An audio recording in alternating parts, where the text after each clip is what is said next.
Eto mga idol, Wonderboy Martin at Jason Casimero nagsalita na. So ilan araw nga pong nag-viral ang usaping Wonderboy Martin at Casimero, kung saan ay nagsimula nga po yan pagkatapos ng laban ni Cuadro Alas kontra sa dating IBF Super Bantamweight Champion na si Yukinori Ugoni, na nauwi nga po sa tabla ang kanilang salpukan dahil ayon nga sa karamihan ay nahidbat kuno ni Cuadro Alas ang Hapon. Kaya pagkatapos nga po ang laban mga idol ni Cuadro Alas sa bansang Japan, eto na kaagad ang reaksyon ng mga ibang Pinoy na sinasabi nga po nila na kung ganun din naman ang ipapakita ni Cuadro Alas sa naturang laban, kayang-kaya daw umano ito talunin ni Wonderboy Martin. At kung inyo namang matatandaan mga idol, na sinagot na rin ito ni Cuadro Alas na ang pagkasabi nga po ni Cuadro Alas ay wala nga raw pera dito kay Martin. Dagdag birada pa nga po ni Cuadro Alas mga idol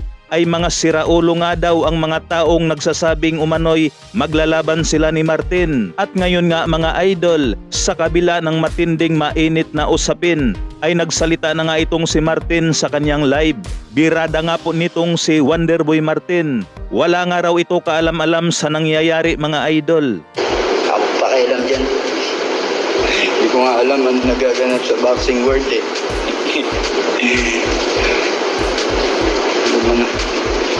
Magpapadrop na ako sa PBA ngayon. Hindi ko na alam anong ganap sa boxing ngayon. Magpapadrop na ako sa PBA. Bahala kayo.